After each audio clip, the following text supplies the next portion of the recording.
Si on est uniquement motivé par l'argent pour aller en M&A, ça suffit pas. Ça suffit pas. Donc il faut trouver un intérêt dans son travail, sinon en tout cas ça peut suffire pour quelques années, ça suffit pas pour durer. Alors l'acronyme FIG, c'est Financial Institutions Group. Donc sous ce nom-là, on a l'ensemble des acteurs qui opèrent et qui génèrent un business model sur des flux financiers. En FIG, il faut absolument avoir les mêmes compétences que les entretiens et l'industrie. Cependant, c'est très important de montrer qu'on a, entre guillemets, fait ses devoirs. Donc, qu'on comprend le business model d'une banque, d'une assurance, qu'on connaît les sous-secteurs du marché et qu'on comprend aussi qu'on sait dérouler un PNL d'une banque, un bilan d'une banque, les liens entre les états financiers, qu'on a cherché vraiment à faire ses devoirs sur les spécificités de valorisation du FIG. Mais il faut montrer qu'on a une curiosité vis-à-vis de ce secteur. Bonjour Armelle. Bonjour Guillaume. Armelle, bienvenue au Village Baïséa, un incubateur du Crédit Agricole, qui sont aussi nos locaux chez Training You. Armelle, tu es associate M&A en FIG chez BNP Paribas. Un grand merci pour avoir accepté notre invitation afin de partager ton parcours et ton expertise dans le Choose Your Career, le podcast de Training You. La première question est toujours très générale. Peux-tu revenir sur les grandes étapes de ton parcours académique et professionnel? Bien sûr, merci de m'avoir invité dans ce podcast. Moi, j'ai intégré Audencia, l'école de commerce, après 2 ans de classe préparatoire. Durant mon parcours à Audencia, j'ai fait différents stages, toujours dans l'industrie bancaire d'ailleurs, qui a été un prisme important et qui l'est toujours dans ma carrière aujourd'hui. Dans des fonctions assez différentes, en audit financier au sein d'une institution bancaire. Ensuite, mon second stage de césure était chez Odo BHF dans la filière opération, donc sous le Chief Operating Officer. On couvrait la partie finance de marché, tout l'ensemble des desks, et puis la partie corporate finance, donc M&A, CM, DCM, etc. Grande curiosité sur ces métiers différents, particulièrement sur le M&A. Et donc ça m'a poussée à postuler à beaucoup de summers et de vraiment m'intéresser au métier, etc. Et in fine, mon stage de fin d'études, je l'ai effectué dans une banque à Luxembourg qui s'appelle la BIL, au sein de l'équipe Corporate Development et M&A, stratégie dans la globalité. Donc ça m'a donné envie de continuer le M&A, mais surtout de développer une espèce d'expertise et d'apporter un conseil. Donc c'est pour ça que j'ai voulu aller plutôt dans des métiers de client facing.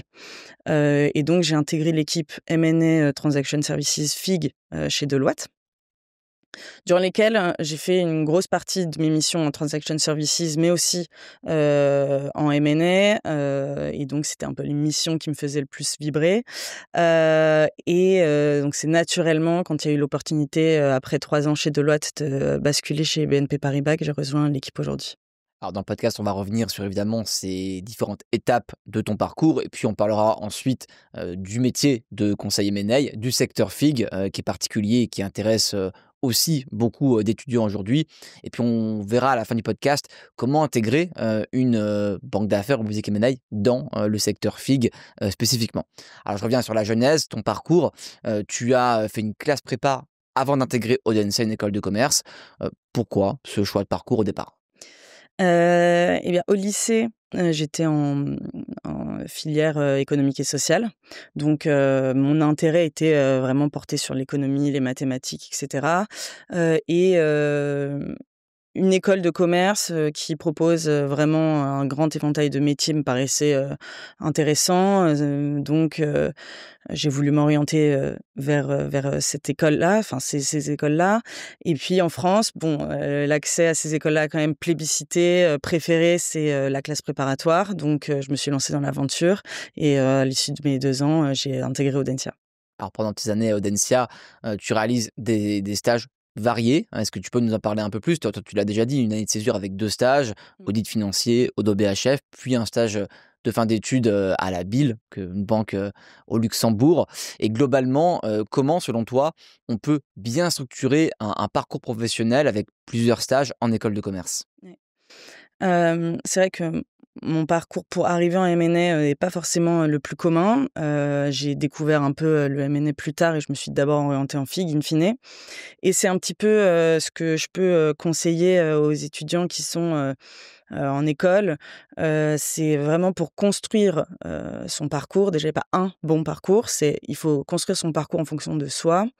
Et donc, il faut vraiment être capable d'être curieux, et puis d'aller un peu au-delà, des éléments qu'on nous donne en école, ce qu'il faut faire, des métiers qui sont, à plébisciter, mystérieux et cetera. Si on veut faire du M&A, on y va à fond, mais maintenant, je pense que même en voulant faire du M&A, il faut être curieux sur, l'ensemble des métiers qui constituent, la corporate finance ou même la finance de marché, comprendre l'ensemble des métiers qui vont conseiller des entreprises, parler un maximum à des personnes, vraiment à des professionnels, à des anciens étudiants, pour pouvoir se demander et avoir cette capacité un peu d'introspection. Qu'est-ce que j'aime moi? Quelles sont mes compétences? Et c'est tout naturellement derrière que ça forge une motivation et qui d'ailleurs est plus facile de présenter en entretien par la suite. Donc c'est d'abord définir un projet, en ayant aussi, connaissance des différentes opportunités au niveau métier qui existent après une école de commerce. En Exactement. parlant à des personnes comme tu as fait. Et même pendant un stage, ne pas hésiter à capitaliser sur l'ensemble du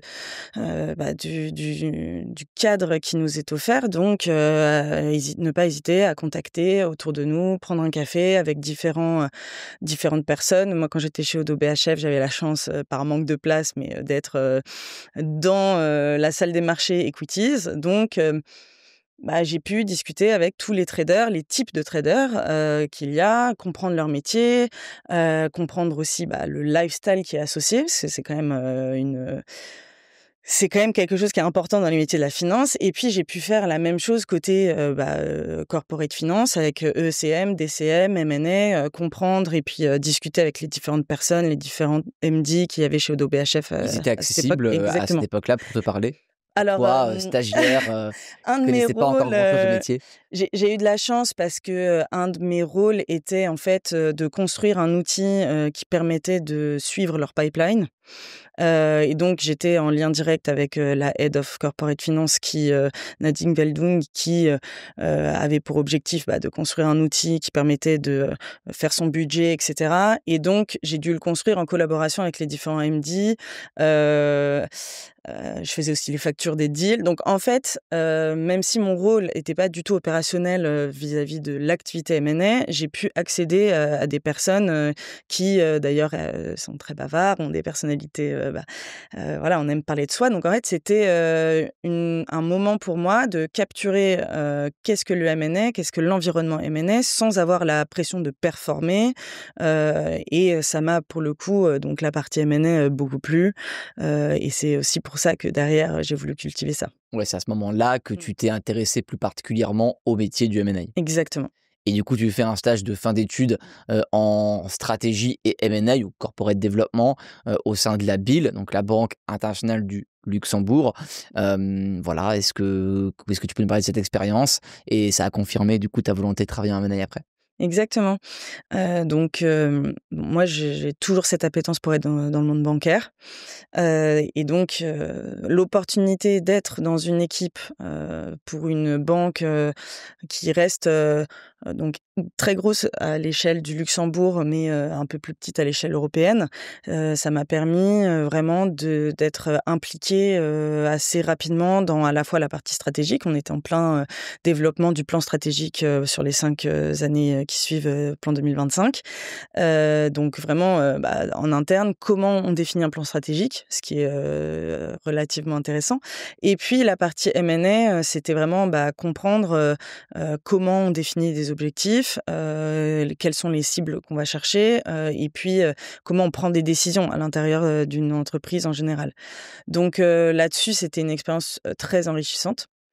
Et pour autant, c'est aussi là où j'étais convaincue que je voulais voir, plus de deals en un temps plus resserré, et puis vraiment être, devenir experte et conseil dans Oui, ce c'était pas secteur. voilà, pour bien clarifier, c'était pas du conseil M&A que tu Exactement. faisais, c'était plutôt du corporate M&A, donc comment, en fait, le M&A pouvait servir la stratégie globale de la banque, donc du point de vue de l'entreprise. Exactement, c'était des simulations. Bah, voilà, on était, contactés par, différents acteurs, locaux sur, l'acquisition d'une banque en Suisse, et cetera et donc nous, derrière, il y avait, toute une analyse de faisabilité, d'intérêt, de rationnel stratégique. Est-ce qu'on y va? Est-ce qu'on n'y va pas? Est-ce qu'on emploie des ressources pour y aller? Comment pitcher ces idées-là, au board, aux personnes qui prendront des décisions? Et donc c'était, vraiment, l'intégration du M&A comme outil, de mise en place d'une stratégie, beaucoup plus globale. Donc là, tu avais l'intérêt pour le secteur FIG déjà, Mmh. puis le M&A et c'est assez naturellement que tu intègres, une équipe FIG en M&A, après, tes études. C'est chez Deloitte, donc un Big Four. Souvent quand on imagine un Big Four, on a l'audit, on a le TS, on n'a pas forcément en tête, les activités M&A. Voilà, pourquoi ce choix et comment ça s'est passé? Et bien, en fait, ce choix, ça a été, motivé par le fait que, l'équipe, proposait M&A Transaction Services. Donc chez Deloitte, il y avait une équipe M&A, on va dire toute industrie, une équipe Transaction Services toute industrie et puis, l'équipe sectorielle FIG, était pour le coup multidisciplinaire. Donc, moi, mon objectif en tant que premier emploi, c'était vraiment devenir technique. C'était, accumuler un maximum d'expérience, pour in fine être super à l'aise sur les sujets et devenir experte. Donc le mix transaction services M&A m'a vraiment plu. Transaction services sur le côté très technique, on va, au bout des sujets, on a des analyses qui sont très fines, et on a la compréhension des business models d'un monde, qui, n'est pas du tout palpable, qui est constitué uniquement de flux. Donc en fait, tout est très, très, abstrait. Donc ça m'a permis vraiment d'accumuler un certain nombre de connaissances sur beaucoup de business models différents. Et la partie M&A m'a permis, de développer, des, compétences beaucoup plus, axées stratégiques. On est sauté sur des clients SMID, donc un contact, très proche avec, les clients, qu'on accompagnait. Donc voilà, c'était vraiment ce mix des 2 mondes qui pour moi a été, l'équipe parfaite pour commencer ma carrière. Donc tu restes à peu près 3 ans, chez Deloitte, c'est tes années d'analyste et puis ensuite tu quittes, Deloitte pour BNP Paribas, toujours en M&A, toujours en FIG. Pourquoi cette transition? Et est-ce que tu peux nous parler, des différences entre, le M&A dans un Big Four et le M&A dans une grande banque d'affaires comme, peut l'être BNP Paribas? Oui, bien sûr. Donc chez Deloitte, j'avais vraiment aimé la partie M&A, la partie transaction services me plaît, mais de moins en moins et donc quand l'opportunité s'est présentée, pouvoir aller dans une équipe et faire que du M&A, c'est, ce qui a motivé, mon choix pour partir. Hem et donc les principales différences, c'est déjà, le type de clientèle qu'on adresse. Dans un Big Four, en tout cas, moi dans l'équipe dans laquelle j'étais, c'était très SMID, enfin small mid cap. Donc c'est des personnes qui ont fortement besoin de conseils, qui ont rarement ou peu, été dans des situations, de M&A, qui ont besoin d'un accompagnement ou Il y a une même vraie qui dimension pédagogique, exactement. dans ces cas-là. Exactement, très éducation, très pédagogique et vraiment d'accompagnement. Et puis, p en différence par rapport à aujourd'hui, les, clients sur lesquels, en large cap, on va couvrir, c'est des clients qui sont, institutionnels ou des fonds qui ont, une éducation financière très fine, de leur métier, mais aussi en fait de l'environnement global, hein. Donc il y a une dimension qui va être, d'apporter, un conseil encore plus fin, mais beaucoup plus sur la stratégie, des deals et puis, bénéficier un peu des différents contacts qu'on va avoir dans l'industrie, pour, forger une stratégie de deal et puis les accompagner dans la valorisation et cetera. Hem une différence aussi, c'est, sur toute la partie, marketing par rapport à l'exécution. Donc, chez Deloitte, on avait, très peu de marketing, beaucoup d'exécution. Dans une équipe sectorisée dans une banque d'affaires, on va avoir, en tout cas chez nous, une dimension origination de nos deals et une dimension exécution. Donc on va aller, chercher à avoir une relation, de confiance de long terme avec nos clients stratégiques. Donc il y a vraiment une certaine dimension d'accompagnement sur le long terme. Dans le Heu quotidien, comme ça, le jour où ils ont une opération à Exactement, faire, ils peuvent mandater, BNP Paribas. c'est le but. C'est On a des supers idées, on vient vous voir souvent, vous nous connaissez, vous avez confiance, si voilà, quand, une idée se présente et qu'elle est concrète, on peut vous accompagner. Et enfin, je dirais la dernière, différence, c'est que, dans les analyses, qu'on va proposer, dans les thématiques qu'on va, vraiment, décrire et puis, triturer, ça va être, beaucoup plus lié au marché financier, de fait de la taille, du large cap et cetera, chose qu'on a beaucoup moins en small et mid cap. Alors, on va passer à la deuxième partie du podcast consacrée vraiment au métier du conseil en M&A. Pour ceux qui nous suivent et qui connaissent pas encore très bien les métiers, qui sont peut-être au début de la réflexion sur leur parcours et projet, est-ce que tu peux définir le plus simplement possible le métier de conseil M&A? Alors le conseil en M&A, c'est, le conseil dans la vente ou le rachat, d'une entreprise ou d'une activité. Donc, en tant que conseil M&A, l'idée c'est d'accompagner un client, qui choisit de vendre une activité, par exemple. Donc on va, vraiment l'accompagner sur, sa réflexion, la structuration de, l'opération dans sa globalité, comment on le vend, à qui, pourquoi, quels sont, les intérêts, stratégiques pour notre client qu'on va devoir défendre. Puis derrière, il y a toute une partie, de valorisation et aussi, mise en beauté de l'actif de l'entreprise. C'est vraiment une dimension marketing, il faut absolument, montrer sous son plus beau jour. C'est un peu comme un agent immobilier in fine, hein. Par la suite, tout accompagner le client évidemment dans la négociation, concernant, tous les aspects, qui sont importants pour lui. Heu, la même version côté rachat, on va accompagner un client qui va avoir un intérêt stratégique à racheter cette entité.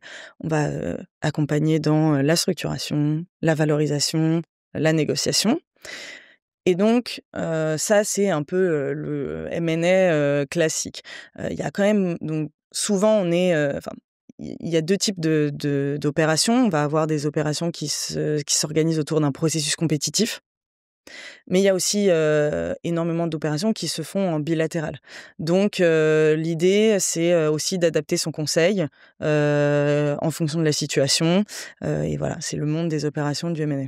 Alors, est-ce que tu peux nous parler des principales missions que tu as en tant qu'analyste et associé, donc plutôt les grades juniors Mmh. en M&A? Bien sûr.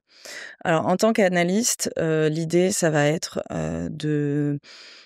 d'être beaucoup dans la production de slides, la production d'analyses, Excel. Dans les premiers temps, dans les premières années, il va y avoir, beaucoup de présentations de conclusions, beaucoup de mise en slide, des analyses, de marché, des benchmarks, des recherches sectorielles, donc beaucoup de travaux, de recherche et puis on va dire, mise en conclusion, mise en exergue des messages qu'on veut faire passer. Ça, c'est d'un point de vue un peu marketing. Heu, il y a aussi d'un point de vue exécution, beaucoup, de préparation de, slides marketing pour présenter l'entreprise, pour présenter les activités, et puis d'un point de vue valorisation, c'est être surtout support, de l'associate, rechercher des, transactions comparables, rechercher des tradings comparables, apporter, vraiment, le support, possible pour faire gagner un maximum de temps. Plus on avance, en espérant que, voilà, on avance rapidement, mais plus on avance, plus, les missions, sont, on va dire, à plus de valeur ajoutée, dans le sens où, l'associate va en général tenir un modèle, tenir un business model, un business plan, faire des ajustements, tenir le gros de la valorisation avec le support de l'analyste. Donc la mission est la même, rendre le dossier marketing nickel. Parce que c'est le dossier qu'on va envoyer ensuite aux acquéreurs Exactement. potentiels pour la cible. Exactement, donc voilà, construire ce qu'on appelle un information mémorandum qui a le bon degré, d'analyse, le bon degré d'éléments qu'on souhaite partager évidemment. Donc l'associate va avoir un peu la responsabilité de la production de l'analyste. Donc il y a une différenciation, enfin voilà, une petite dimension, managériale, et puis il va pousser, les analyses, et surtout, essayer d'extraire les messages que l'analyse ensuite va mettre en musique, en page. Alors justement, pour exercer bien ces missions, quelles sont les compétences clés que tu dois avoir en M&A? Alors, je pense qu'une des premières compétences, c'est la rigueur et vraiment, la qualité, des livrables, qu'on fait. Donc c'est une attention aux détails, très précis. L'idée, c'est que la personne avec qui on travaille au-dessus ait 100 confiance dans ce qu'on fait. C'est, se dire que, ce que j'envoie peut être forwardé à n'importe qui dans la banque. Donc ça, c'est, la première qualité à avoir et à cultiver. La seconde, c'est aussi la curiosité et la résilience, dans le sens où, et c'est 2 choses, je pense, qui vont, vraiment, ensemble, c'est que en tant qu'analyste, heu, c'est pas tout de suite qu'on va toucher un modèle, et donc il faut tenir, le temps qu'il faut, et donc faut utiliser tout ce qu'on voit, la curiosité vraiment, pour, comprendre, comment est construit un modèle. C'est peut-être la société qui le fait, mais comment c'est fait? Pourquoi? Et donc ça permet aussi, bah, voilà, de progresser, comprendre pourquoi on fait les choses, et cetera. Et donc c'est vraiment important d'aller au-delà de ce qui nous est demandé et de s'intéresser fondamentalement à ce qu'on fait. Pourquoi on le fait? Un stagiaire ou un analyste, un asso qui va se demander: «Pourquoi je le fais?» La prochaine fois, pourra être en autonomie et proactivité totale, et en fait, c'est qui va déterminer si une personne est bonne ou vraiment très bonne. Ouais, c'est plus simple de faire mieux les choses quand on sait pourquoi on les fait et qu'on a du sens sur le travail. Hem, alors, il y a un peu un mythe, en M&A, c'est, les horaires Mmh. qui sont souvent intenses. Est-ce que tu peux nous parler de ton équilibre entre, ta vie, professionnelle qui, j'imagine, occupe une grande part, et ta vie personnelle depuis que tu exerces ce métier? Alors, en effet, c'est un mythe, mais voilà, le un mythe et une réalité. C'est-à-dire que, il y a évidemment, une prise de conscience sur les horaires, et cetera, qui est fait, mais le métier, heu, induit que, la carrière professionnelle, prend une part prépondérante, voire, presque totale, dans une vie, surtout, au début de carrière. Mais alors pourquoi on travaille autant en M&A? Est-ce qu'on n'arriverait pas à faire aussi bien les choses en prenant moins de temps? Alors, bah, prendre moins de temps, ça s'acquiert aussi avec de l'expérience, Mmh. et c'est aussi pour ça que, voilà, plus on progresse, dans le M&A et puis dans notre carrière, plus on va, aller rapidement sur, ce sur quoi il faut passer du temps, ce sur quoi on n'est pas obligé, ou c'est pas forcément nécessaire, et donc au fur et à mesure, on devient de plus en plus efficace. Ça, c'est certain. Heu Là où il y a des éléments sur lesquels on ne peut pas forcément jouer, et c'est aussi, le le l'élément qui fait qu'on fait beaucoup d'horaires, c'est que c'est un métier très imprévisible. Heu, c'est un métier très imprévisible avec des clients très exigeants, qui, vont avoir des demandes, qui vont devoir être effectuées souvent dans un calendrier très serré, et donc ça, c'est pas à notre main.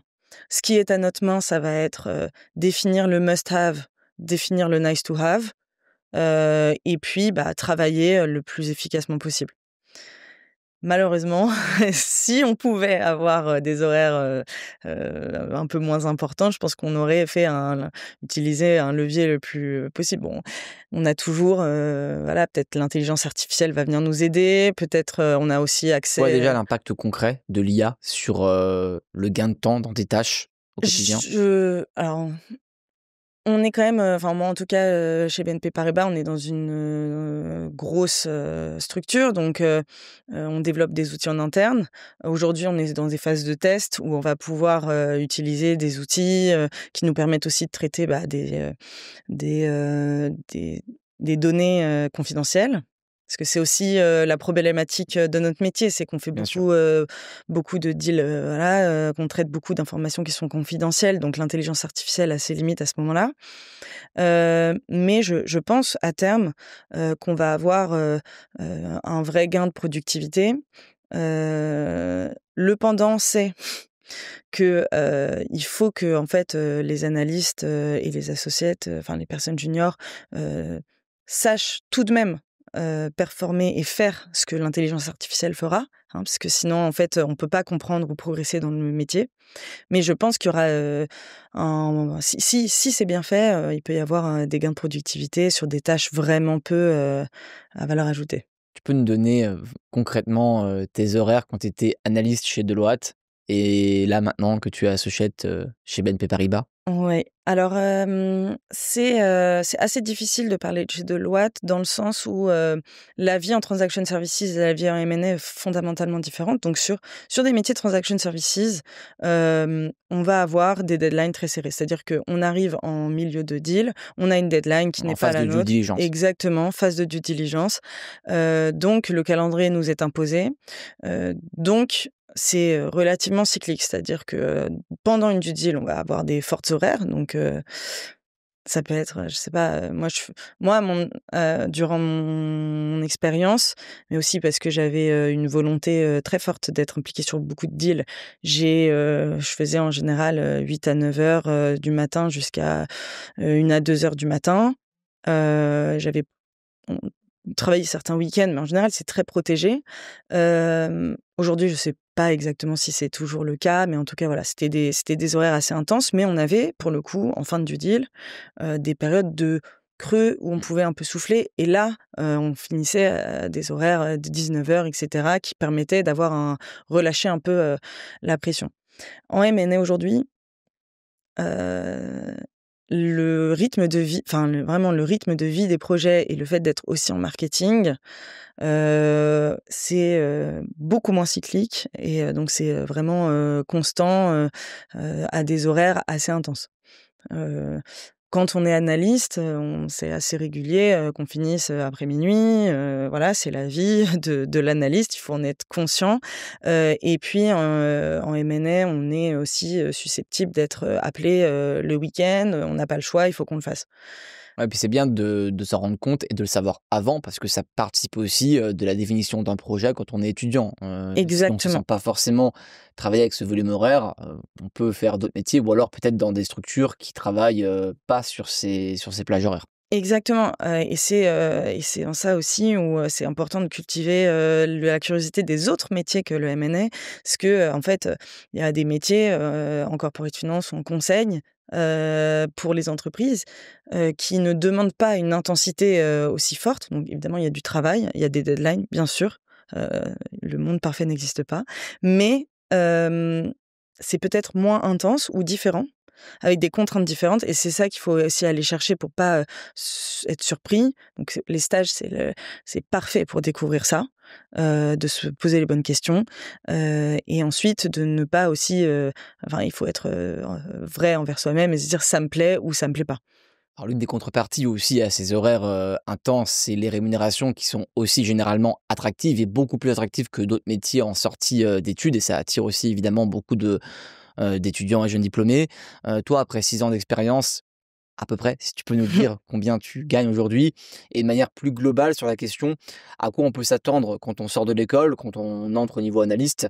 Et puis, quand on a 3 4 années d'expérience, Mmh. qu'on a déjà fait un premier bloc, en termes du coup de rémunération, partie fixe et partie variable? Ouais. Bah, hem, là donc en effet, de toute façon, en M&A, on est, assez bien rémunéré, ça c'est, heureusement. Hem, D'un point de vue ça dépend vraiment des structures dans lesquelles on est. Donc en général, plus, les structures, ont des, horaires intenses, plus, Le fixe est valorisé et c'est un peu Ce qui l'arbitrage de semble vie. plutôt logique, quoi, en fait, Voilà, hein. On choisit son exactement. curseur entre, voilà, l'intensité du travail et puis le salaire qu'on a. Exactement, c'est le coût marginal de l'heure, utilisée, et de mon week-end. Voilà, c'est un peu ça, l'arbitrage et donc de manière, globale, ce sont des métiers où on va avoir, un fixe, important, même en sortie d'école, hem et un variable important, qui est pour le coup très souvent conditionné par la performance de la personne. C'est sur ce volet-là souvent qui c'est très discriminatoire et donc qui Même au va niveau junior? même au niveau junior, en tout cas, chez BNP Paribas, il y a une vraie volonté de faire ça.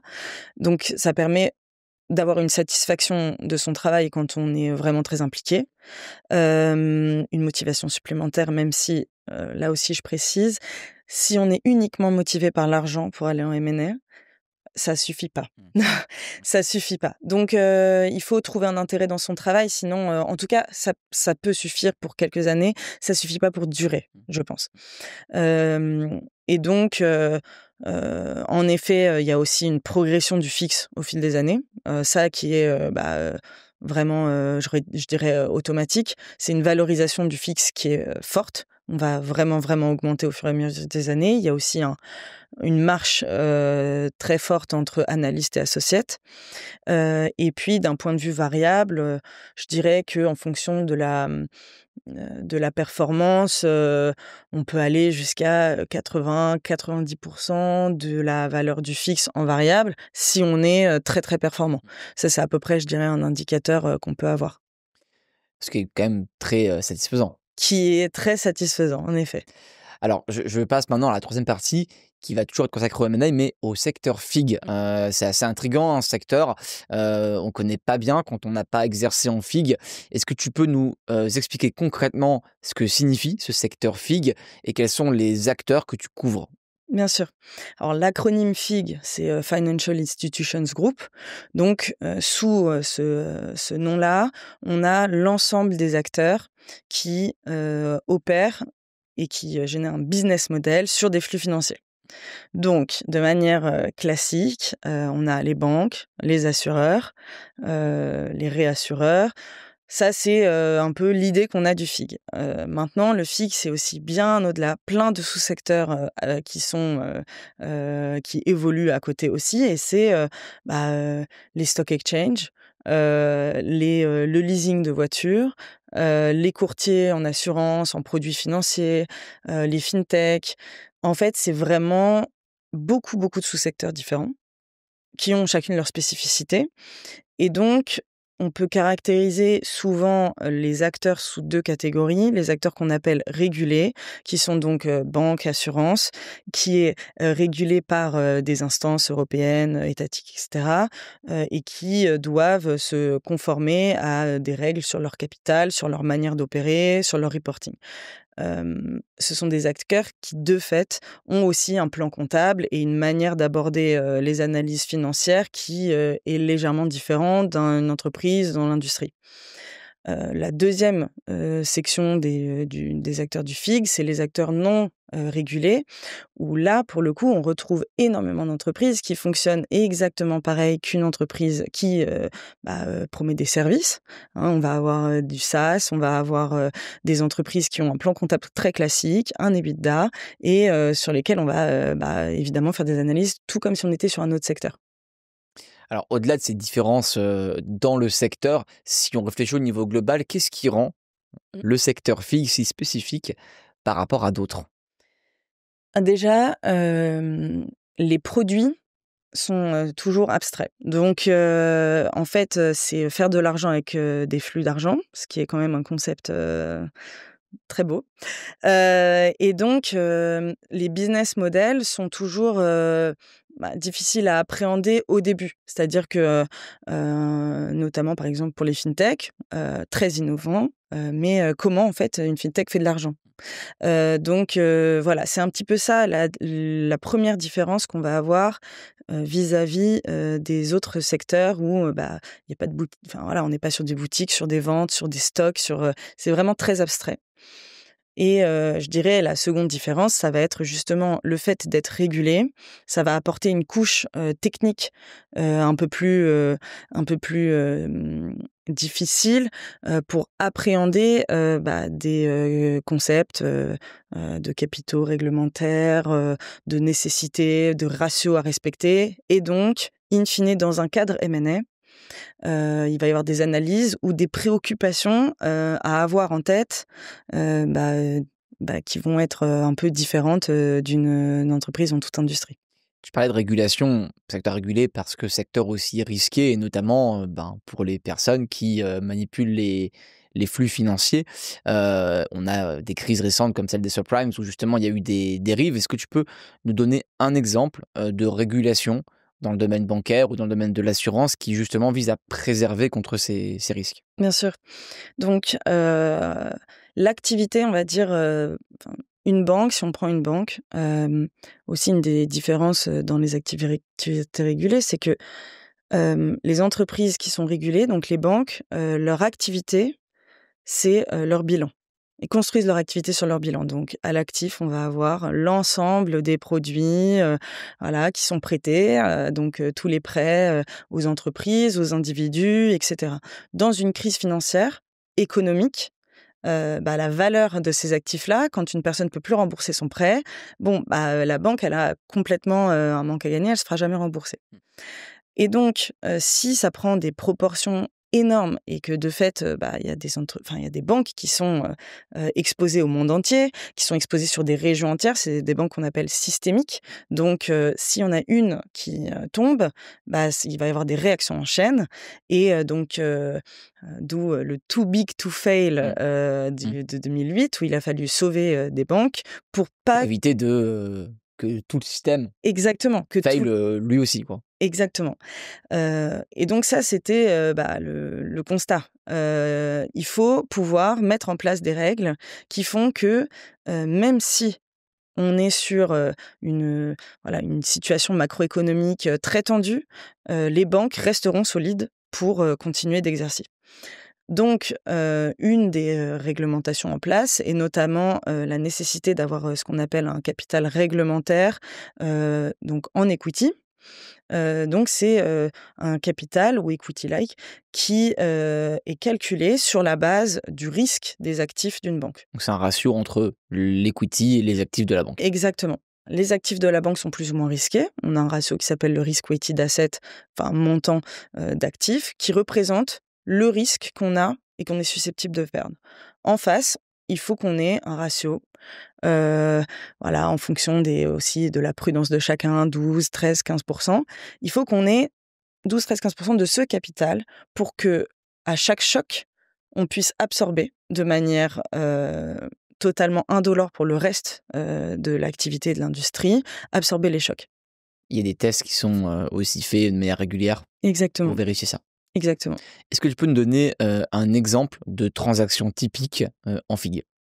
Alors c'est une bonne question et il n'y a pas vraiment de transaction typique en figue.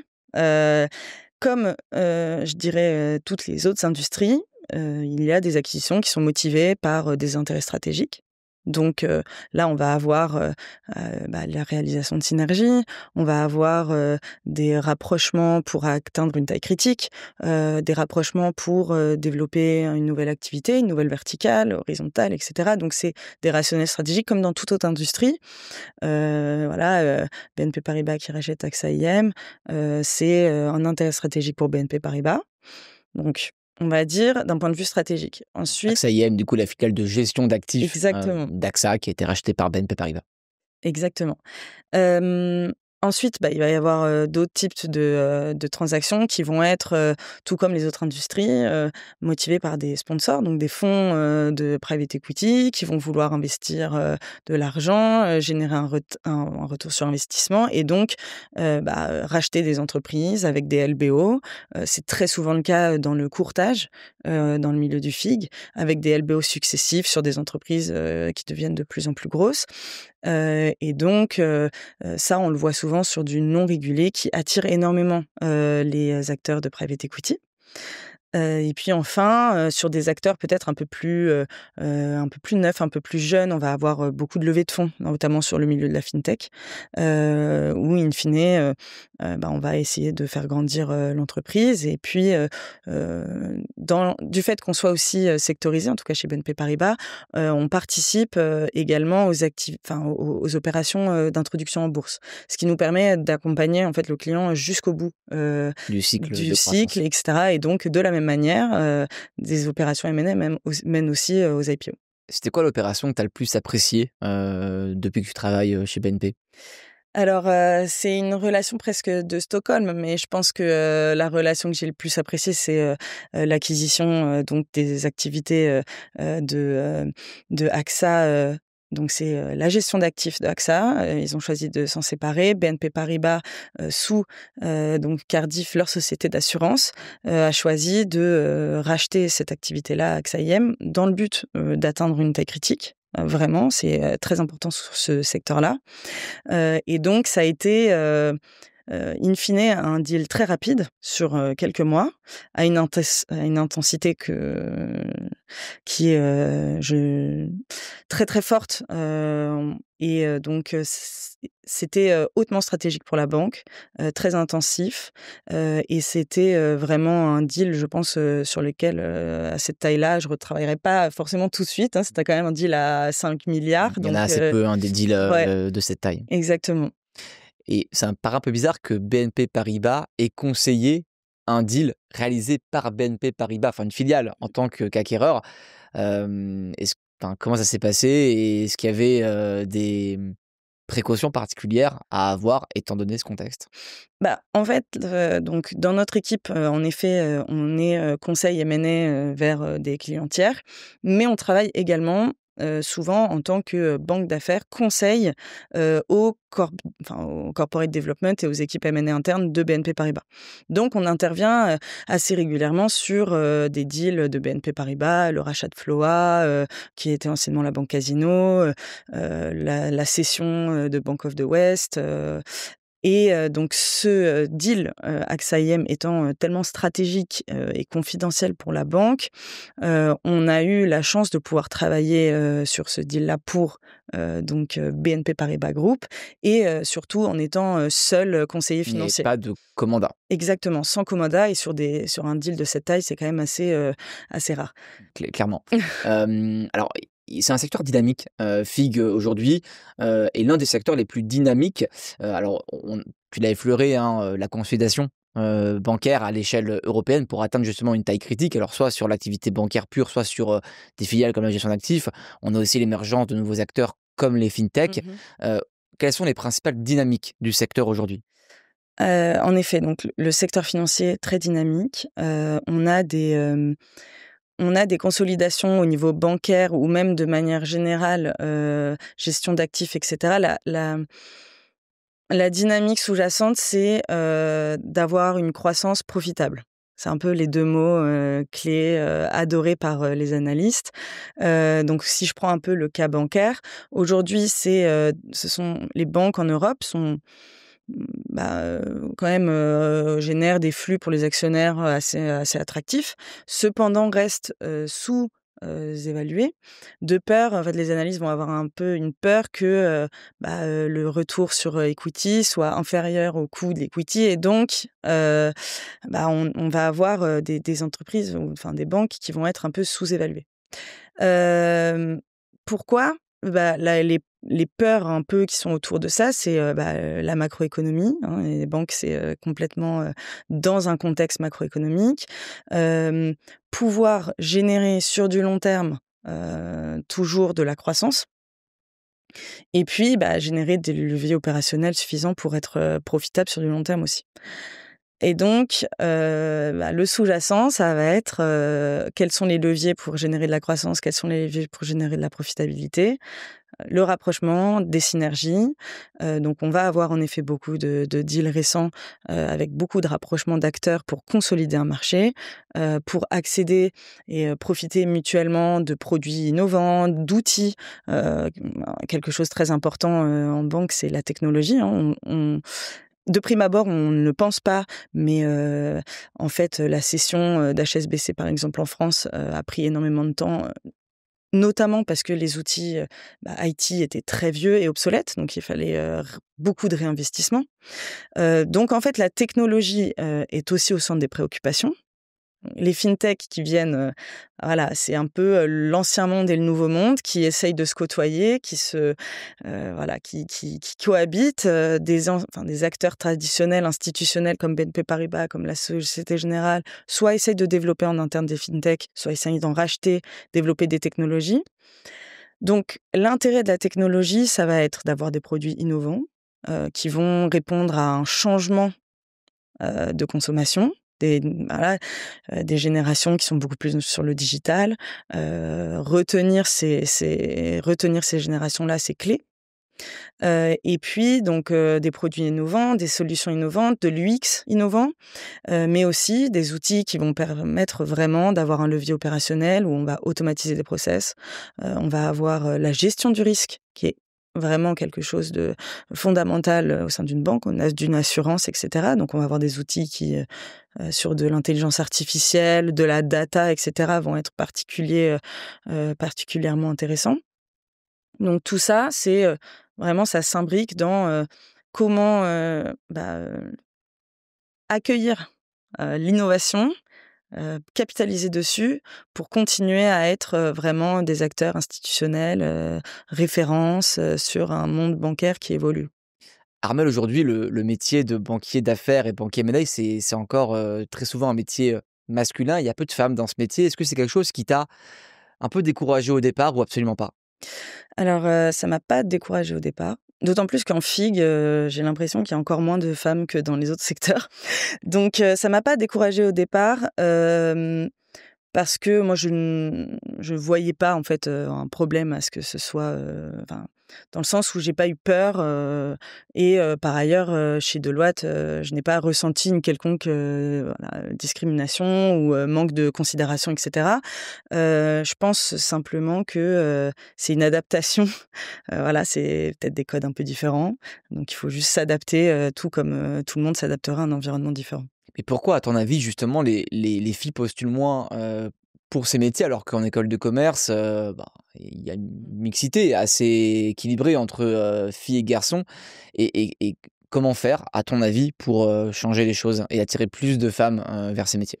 Et c'est une question, assez difficile. Je pense que si on avait la réponse, ça serait plus simple. Mais, je pense qu'il y a, un mythe autour de ces métiers aussi qui est, vraiment énorme, et qui est, c'est, des métiers très durs, très masculins.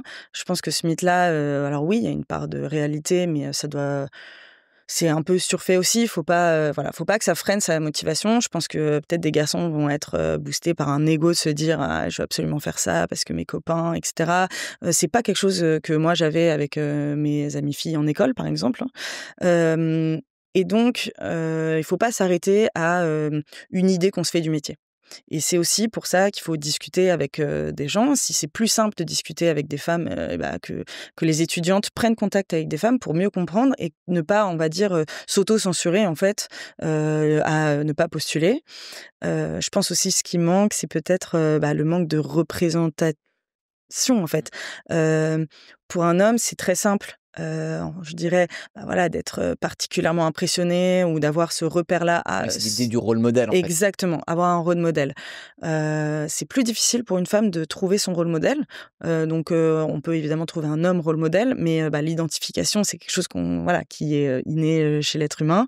Donc je pense qu'il faut aller chercher simplement des rôles modèles, peut-être pas en M&A, mais voilà, une personne qui nous a particulièrement impressionnés en lançant une entreprise, et cetera. Et en fait, aller se nourrir de ça pour simplement se motiver et puis se dire tout le monde est capable de faire ce métier. Encore une fois, c'est pas complexe. En tout cas, nous, on est ravis et fiers chez Trainou de mettre en avant des parcours de femmes en M&A pour justement Bonne avoir des chose. représentations féminines aussi pour ces métiers. Armelle, j'en viens à la dernière partie du podcast, le recrutement dans une équipe M&A en FIG, avec une première question.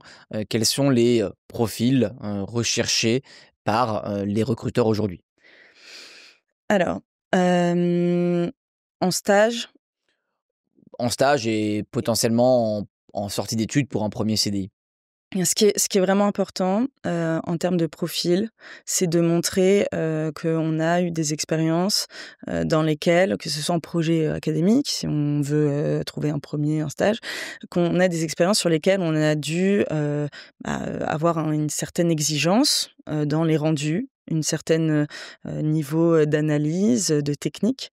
Donc en fait, on va avoir, d'un côté, un point de vue fit qui est super important, des personnes qui sont motivées, qui savent dans quoi ils s'embarquent, hein, c'est très important aussi, et puis qui ont réussi d'une manière ou d'une autre à, cumuler un bagage technique, qui permet, quand on arrive en stage ou en analyse, d'être, directement sur des sujets, pour être, voilà, de plus en plus autonome. Et comme c'est dur parfois de trouver un premier stage en M&A, quels sont les stages valorisés, pour ensuite, transitionner vers du M&A?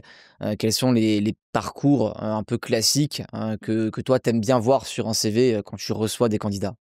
Alors, c'est vrai que nous, on aime beaucoup, voir des profils, de personnes qui ont déjà eu des expériences en M&A, peut-être dans des plus petites structures, mais qui ont été, déjà, mises au contact, du M&A.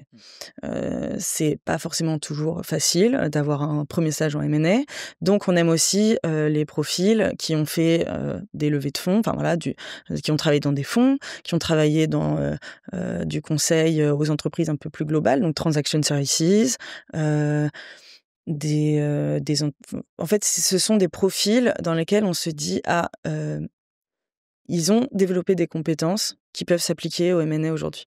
Et pour postuler, particulièrement en FIG, est-ce qu'il faut déjà avoir un stage dans le secteur bancaire ou l'assurance ou dans une fintech? Pas forcément. Alors pas forcément, pas forcément, pas au niveau du stage. Nous, dans les recrutements, ce qu'on va chercher à comprendre, et ça, c'est vraiment quelque chose qui est très, très important pour, les étudiants, c'est on va chercher à comprendre si la personne comprend ce qu'elle dit. Donc apprendre, par cœur, c'est très bien, mais c'est pas suffisant. Et donc, on veut savoir si la personne arrive à réfléchir pour que, au moment où la couche figue qui arrive un peu plus complexe avec des concepts un peu, mystiques, que la personne ait suffisamment, d'esprit pour, comprendre, et puis, avec un peu d'explication, mettre en voilà, calquer les concepts, du toute industrie au FIG. Parce qu'en fait, c'est toujours des mêmes concepts financiers qu'on applique juste à un sous-jacent différent. Bah, justement, en entretien, quelles sont les connaissances techniques à maîtriser en FIG, par rapport à un entretien en M&A classique? Et ben alors, en FIG, il faut absolument avoir les mêmes, compétences que les entretiens, et l'industrie. C'est le socle que nous, on souhaite voir et qui sont très importants, notamment parce qu'on a énormément d'acteurs, non régulés qui sont régis sous les mêmes règles. Ensuite, on comprend, bien évidemment que les, étudiants n'ont pas forcément, d'expérience en FIG. Cependant, c'est très important de montrer qu'on a, entre guillemets, «fait ses devoirs». Donc, voilà, qu'on comprend le business model d'une banque, d'une assurance, qu'on connaît les sous-secteurs du marché, et qu'on comprend aussi, qu'on sait dérouler un PNL d'une banque, un bilan d'une banque, les liens entre les états financiers, qu'on a, cherché vraiment à faire, ses devoirs sur, les spécificités de valorisation, du FIG. Parce qu'il y a toujours aussi cette couche, également, sur, voilà, on regarde tout de suite l'equity value, l'enterprise value d'une banque, c'est, pas du tout, quelque chose, qu'on va regarder, ou même très difficile à déterminer. Donc, voilà, ces spécificités-là, ça nous permet de confirmer que, d'une part, la personne a un bagage technique, qui est nécessaire, plus est suffisamment motivée, et nous a montré que, en peu de temps, était capable, de, vraiment se pencher dans les livres et d'être suffisamment autonome pour trouver de la ressource sur ce secteur-là, pour que nous, on ait envie, de continuer l'aventure avec, cette personne. Et j'imagine qu'en entretien, c'est assez facile de, différencier le candidat qui est vraiment intéressé par, le secteur FIG ou qui a, comme tu dis, bien fait ses devoirs pour justement l'entretien et celui qui voulait faire du M&A et puis qui a vu l'offre, 2 jours avant, qui a postulé sans forcément avoir de projet derrière en FIG. Exactement, c'est vraiment important de savoir construire son discours, et nous, on est une équipe sectorielle. Si on sent que la personne en face, c'était par pur opportunisme, heu on peut comprendre, il y a aucun problème, découvrir un secteur, mais il faut montrer qu'on a une curiosité vis-à-vis de ce secteur. Autrement Comment tu ferais, toi, un entretien? Enfin, quelle est la bonne réponse que tu aimerais entendre, quand tu poses la question, «OK, pourquoi tu veux rejoindre l'équipe FIG de BNP Paribas et pas une autre équipe?» Alors, déjà, comme dans toute, il faut savoir, expliquer pourquoi on souhaite rejoindre, BNP Paribas. Et c'est pas uniquement, «Ah, c'est la première banque, française, européenne». Il faut, chercher des deals. Ça, c'est super important. C'est, chercher, les deals récents, conseillés par l'équipe, qu'on a en face. Il faut aussi, chercher les tendances de secteur, en fait. Parce que, ça permet tout simplement d'être, beaucoup plus pertinent en entretien et aussi, à la fin de l'entretien, il y a toujours des questions à poser. C'est un temps, qu'il ne faut pas négliger et c'est un temps où, ça permet de montrer à quel point on s'est intéressé au secteur. Avec des questions pertinentes sur le secteur, sur les différences, sur, des opérations précises et donc c'est à ce moment-là où il faut saisir l'opportunité de montrer qu'on s'est vraiment intéressé. Alors évidemment, puis il y a beaucoup de choses sur Trading parce qu'on a, des fiches, notamment une sur BNP Paribas avec beaucoup Ah, d'informations sur la banque, sur les équipes et sur les deals récents. Donc n'hésitez pas pour ceux qui, super. veulent en savoir plus. C'est quoi la principale erreur que tu vois, chez les candidats? Je pense que la principale erreur, c'est, l'apprentissage par cœur sans comprendre les concepts. C'est-à-dire qu'apprendre par cœur, c'est très bien, c'est une première étape, mais 3 mois après avoir passé les entretiens, on arrive en stage, on sait plus. Donc ce qu'il faut comprendre, c'est les concepts, parce qu'en fait, les formules, de bridge, entre enterprise value, equity value, ça a été défini, pour traduire un concept financier, un concept de transaction en maths. Mais in fine, il faut du coup comprendre, pourquoi est-ce qu'on fait ça? Ça m'est arrivé, de souvent poser la question: «Ah bah, comment tu fais pour aller de l'enterprise value à l'equity value?» Et j'ai eu plusieurs fois des étudiants qui disent: «Ah mais en fait, moi j'ai appris de passer de l'equity value à l'enterprise value, faut que je réfléchisse». En sachant le concept, on arrive beaucoup plus à s'exprimer clairement et c'est plus simple également de rebondir sur des questions qu'on n'apprend pas à l'école. Parce que, en fait, en entretien, les professionnels ont forcément vu des situations, on pose forcément des questions un peu plus difficiles, surtout si ça se passe bien. Et donc ça permet comprendre les concepts permet, de proposer une réponse, réfléchie et pas un «je sais pas». Donc vraiment, j'encourage, vraiment à interroger ses professeurs. Pourquoi le bêta, il peut être négatif? Vraiment, la question est: «Pourquoi?»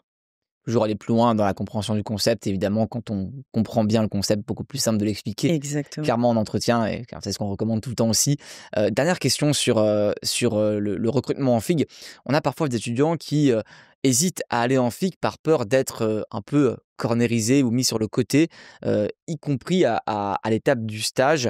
Qu'est-ce que tu en penses, hein? Et est-ce que c'est, un risque d'aller, rapidement dans une équipe sectorisée en FIG pour la suite de son parcours, même si on veut pas, voilà, forcément, rester en FIG pendant, 3, 4, 5 ans? Alors au niveau du stage, il n'y a pas, de risque à se corneriser. Ça c'est certain.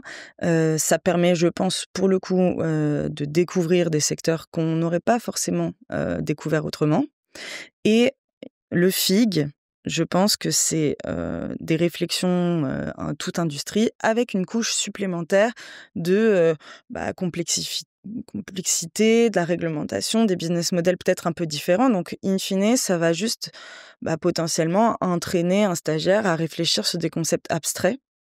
Heu, donc moi je pense que c'est plutôt, une richesse on va plus loin, on peut capitaliser sur des deals, qu'on a vus, 2 mois auparavant et cetera.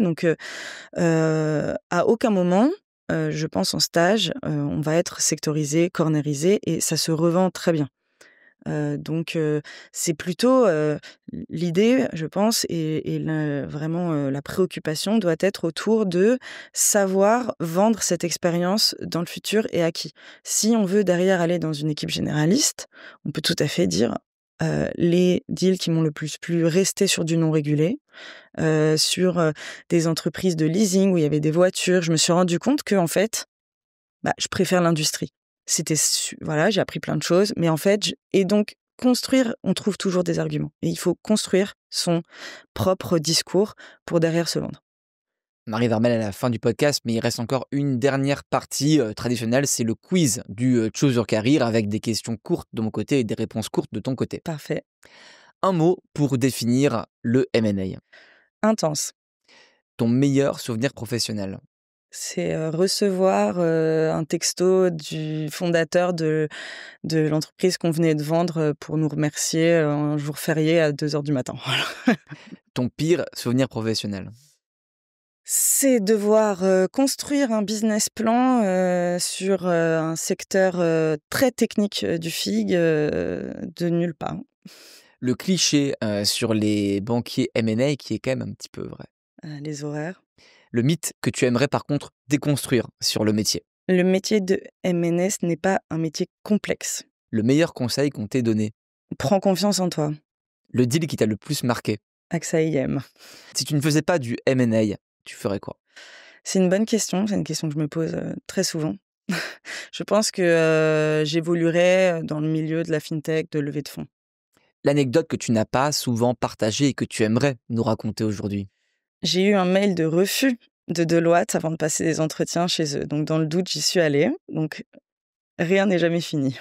Bon, belle anecdote et beau motif d'espoir pour tous nos candidats. Dernière question, le conseil que tu donnerais à la plus jeune Armelle Bosset qui étudiait à Audencia dans les années 2010? Continue, ça vaut le coup. Merci Armelle. Merci beaucoup Guillaume. Merci d'avoir suivi ce podcast. Je vous donne rendez-vous pour un prochain épisode du Choose Your Career. Pour retrouver les précédents épisodes du Choose Your Career et de notre autre podcast Career Insight, rendez-vous sur YouTube, Spotify et Apple Podcast. Et n'hésitez pas à suivre nos réseaux sociaux, LinkedIn, Instagram et TikTok pour être au courant de l'actualité et à vous abonner évidemment à la plateforme Training You si vous cherchez un stage ou un CDI pour booster votre préparation.